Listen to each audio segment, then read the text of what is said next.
Bhagavate Vasudevaya. Om Namo Bhagavate Vasudevaya. Avyaktādīni bhūtāni. Avyaktādīni bhūtāni. Vyakta-madhyāni bhārata. Vyakta-madhyāni bhārata. Avyakta-nidhanāny. Avyakta-nidhanāny. Tatra paridevanā. Tatra paridevanā. Translation: all created beings are unmanifest in their beginning, manifest in their interim state, and unmanifest again when they are annihilated. So what need is there for lamentation? Except believing in the existence of soul. So soul is eternal. So there is nothing, no cause for lamentation, because soul will remain. Even the body is destroyed. There is no cause of lamentation. And those who do not believe that there is no soul, everything was void in the beginning.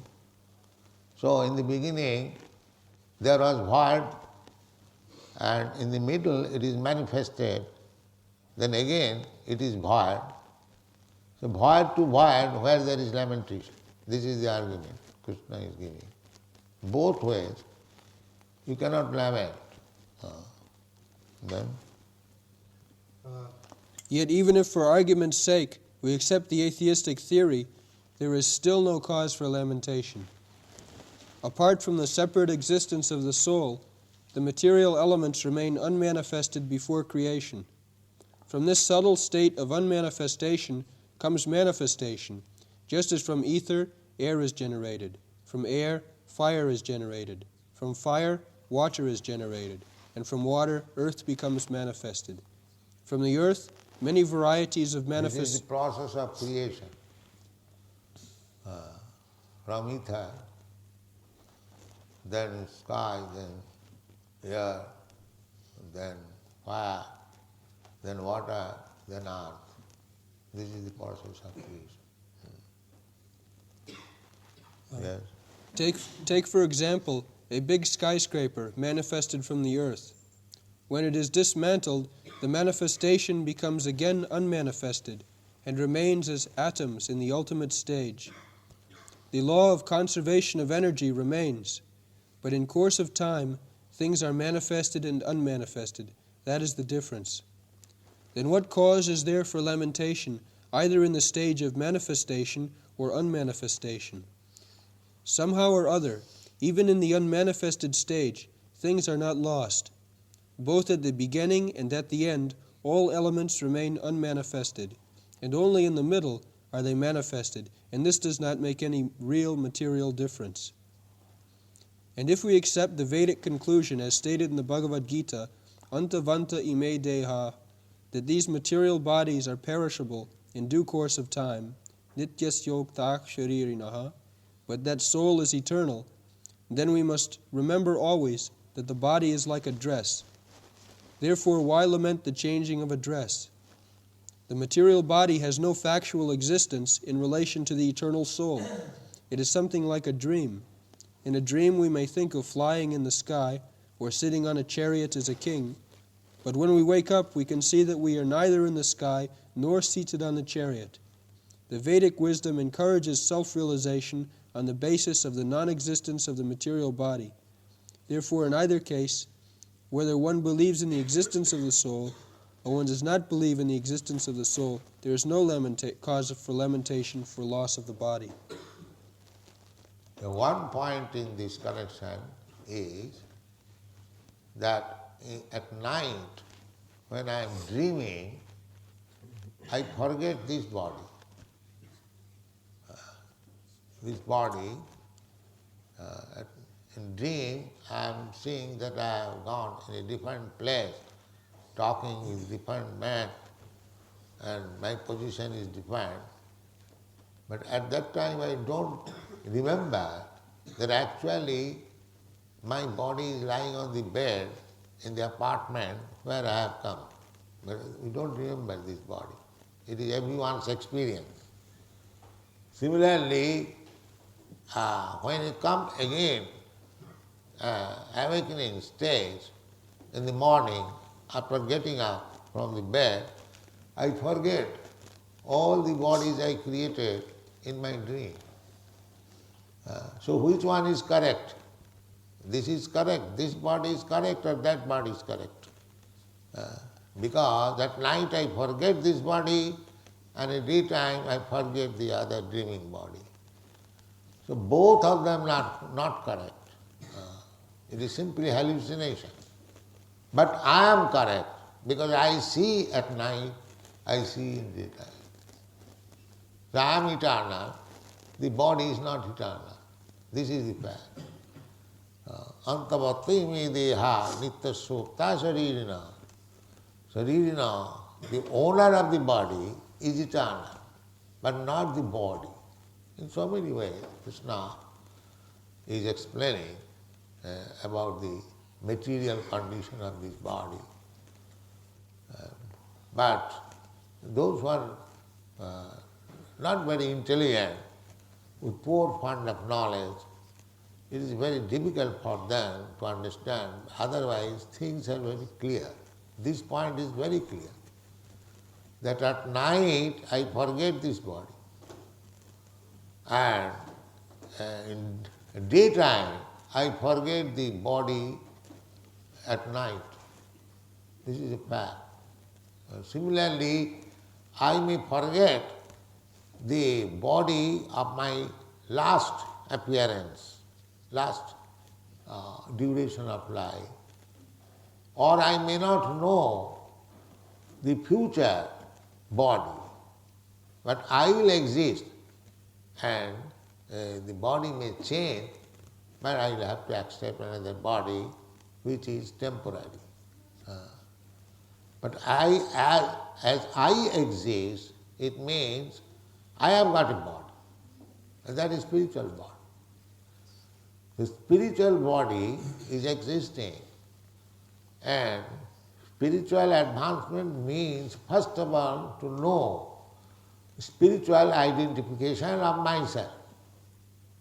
Just like Sanatana Goswami went to Sri Chaitanya Mahaprabhu after retiring from his ministership.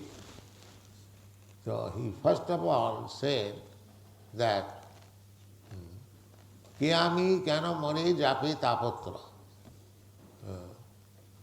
Actually, I do not know what I am and why I am subjected to the miserable condition of life. Therefore, the miserable condition of life is this body, because I get in the dream also. When I get another body, sometimes we find that I am top of the very tall bamboo or tall mountain, and just I am falling down. And I am afraid, I sometimes cry that I am not falling down. So, these bodies, this material body, which body I belong to, which I am, actually I do not belong to any of these bodies. I have got a separate spiritual body. So this human life is meant for that realization, that I am not this material body, I am spiritual body. Then next question will be, then what is my function? In the present body, under some material condition, I am thinking this is my body, and the body is produced under certain condition of this country or this family. Therefore, this is my family, this is my country, this is my nation, everything in bodily concept of life. And if I am not this body, then in relationship with this body, either my family or my country or my society or my other relationship, they are also false, because the body is false. Therefore, Shankaracharya theorize this. Brahma Sattva Jagan Mithya. Brahma means the soul is actually the fact, not the material manifestation. Material manifestation, of course, he says false. We don't say false. We say temporary. So our main concern is that I am not temporary. My body is temporary. Now I am working for the body. That is illusion. Aham mamit. Then what is real fact? Real fact is that I am spiritual particle and the whole spirit is Krishna or God. Therefore, as part and parcel of God, it is my duty to serve God. That is spiritual life, bhakti yoga. That is called sarupa. And in the other place, the Bhagavad-gītā confirms it, that sagunan samatitta etan brahma bhuyāya. When I realized that I am not this body, then immediately I transcend the three modes of material nature, satagun, rajagun, tamas. Under the bodily concept of life, I am influenced by one of the modes of material nature and acting. The Bhagavad also it is stated, taya sanmohita jiva atmanam trigunatmakam manute anartham. So, because I have accepted this body, which is made of either of the three modes of material nature and identified, therefore I have created so many anartham. Anartham means unwanted things. Tayacha abhipaddate. And after creating in bodily relationships so many unwanted things, I am absorbed in thought that I belong to such and such nation, therefore I have got my duty to do this, do that for the nation, or to the society, or to the family, or to my personal self, or to my wife, my children. This is according to Vedic conception. This is illusion. Aham mameti janasya mohoyam. Moha means illusion. I am creating illusory circumstances and becoming entangled. This is my position. But my real objective is how to get out this illusion and come to my original consciousness, Krishna consciousness, and then I get back. Krishna consciousness means spiritual body. As soon as I act on the basis of my spiritual body, that is called liberation. That is wanted. Then I live blissfully in eternal life of knowledge. That is my problem. But people are being educated on this bodily concept of life, and they are creating problems, and in order to solve the problems, they are becoming entangled in sinful activities. And just like this morning we were discussing about killing the baby's body within the womb, abortion, because we do not know that the soul within the body of the baby, that cannot be killed. That cannot be killed. But that is also explained. The one who knows the eternity of the soul, he does not kill anyone, neither the soul is killed. But we are creating problem because the soul has taken shelter in this body, and the so-called medical science advising to destroy that body. That means he is becoming entangled. The person who is advising I understand that one gentleman comes here, his wife is a medical doctor, and her business is to check the pregnant woman and advise whether the child should be killed or not. This is the business. So the situation of the world, due to ignorance of the soul, they are creating so many sinful activities and becoming entangled. But they have no knowledge how they are becoming entangled.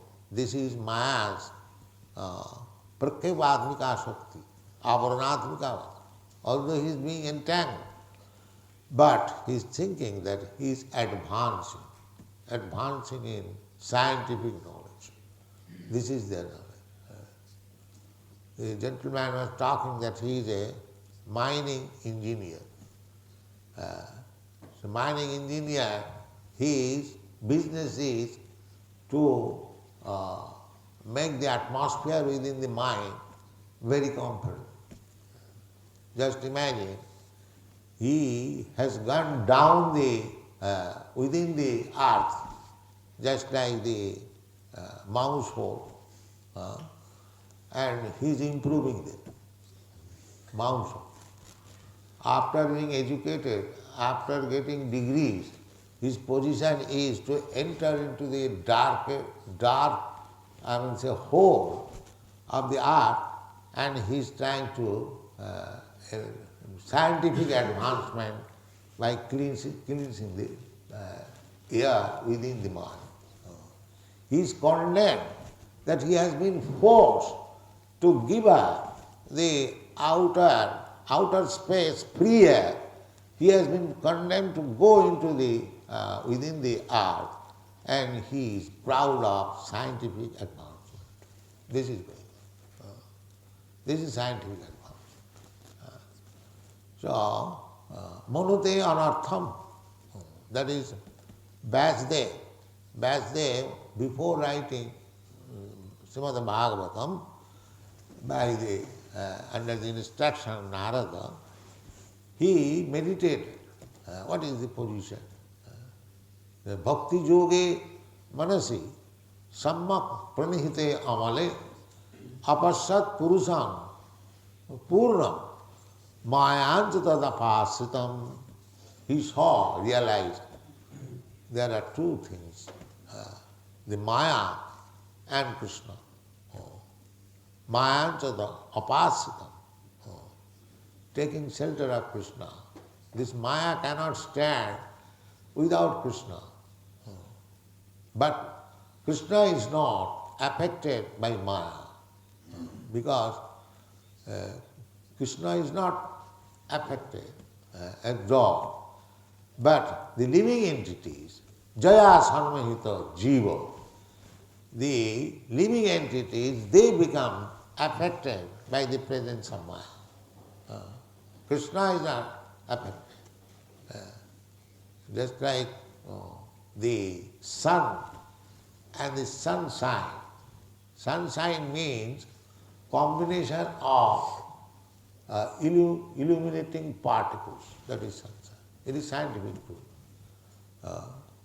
Sparks, little atomic sparks, shining sparks. So similarly, we are also just like the shining sparks of Krishna. Krishna is compared with the sun. Krishna Surya Sama Maya Andhaka. Now when there is cloud, Maya, the sun is not affected, but the small particles, sunshine, they are affected. Just try to understand. Here is sun, and below, many millions of miles below, the cloud, and the cloud is covering part of the sunshine, which is combination of illuminating particles. So, the Maya or the cloud cannot cover the sun, but it can cover the minute shining particles. So we are affected. Krishna is not affected. Therefore Vasudev saw apasat purusham purnam. He saw, just like in aeroplane, you go above the cloud, the sun is not affected at all by the cloud. Although below the aeroplane you will see vast mass of cloud. Similarly, Maya cannot affect Krishna. Therefore Bhagavad-gītā says, Daivijesa gunamayi momo maya. Momo maya, Krishna says, my illusory energy. Krishna is never affected by the illusory energy, exactly like the cloud. But the Mayavadi philosopher, they say that when impersonal absolute truth comes, appears, they also accept the incarnation, but their philosophy is that ultimately the absolute truth is impersonal. When he appears as a person, he accepts the Maya body. This is Maya. Krishna may be accepted as the Supreme God, but he has accepted a material body. That means they want to compare Krishna with ordinary living entity. And that is condemned in the Bhagavad-gītā. It is said that avajananti māgamūrā mānasintanuvāsita. Because Krishna comes in his original form, original form is two-handed. It is also accepted in the Bible. Man is made after the image of God. God has got two hands. In the four-handed Vishnu form is not the original form. Vishnu form is secondary manifestation of Sankarsa. So, Krishna is never affected by Maya. This is the point.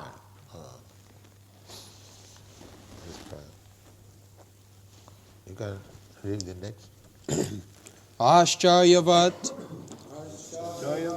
pashyati kaschit enam ascharyavat vadati tataiva chanya ascharyavat chainam anya shrunoti shrutva api enam veda na chaiva kaschit ascharyavat pashyati kaschidinam ascharyavat pashyati kaschidinam ascharyavat vadati tataiva chanyak ascharyavat vadati tataiva chanyak ascharyavat manyak shrunoti ascharyavat manyak shrunoti Shrutvaapyenam vedana chaiva kaschit Shrutvaapyenam vedana chaiva kaschit.